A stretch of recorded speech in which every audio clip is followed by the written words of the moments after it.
And to give update on the ongoing election in Edo State, earlier on I spoke with an election observer in the state, Nelson EKUJIMI, and I began by asking him the atmosphere of the state as voting was going on in the state. The election generally, if you look at it, has been very peaceful. The turnout was fair, but it is when we get the total results that we're able to make a comparison of the turnout or measure the turnout, generally.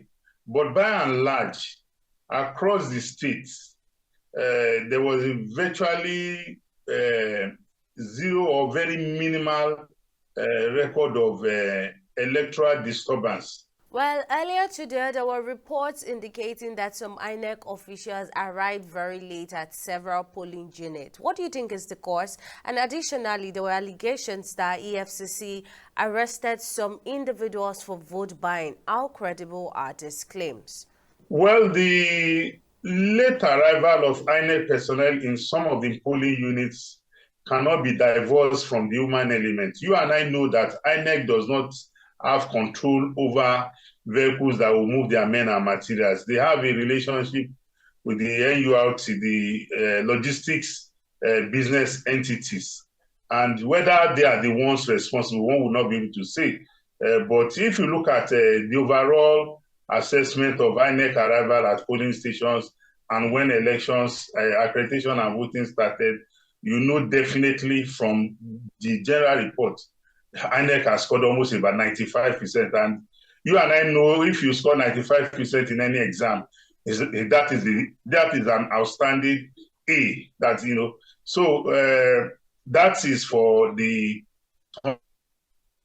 turnouts. The EFCC before the elections were aware that they were around to arrest vote buyers and sellers. And their presence in a great way affected that business of vote buying and selling. So if we have reports that some persons were arrested, and definitely you can expect that.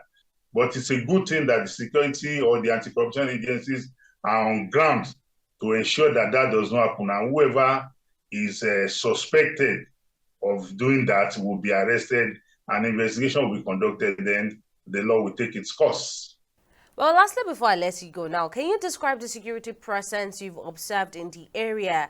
How are security operatives interacting with residents, and have there been any report of incidents or disturbance so far?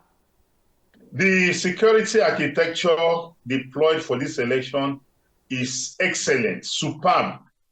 You have security men stationed at points with arms stationed on the major routes.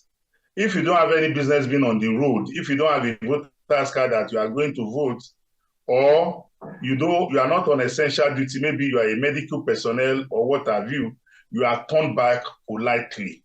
But if you have reasons to be on the road and you can explain yourself with documents, you are allowed free passage. There were motorized patrol all through the state, even during the rains, because it rained, a lot here today. During the rains, the motorized patrol was still on. The roadblocks were still on. You see the security personnel on the road, the Nigerian Army, as well as the Nigerian police and other agencies of states.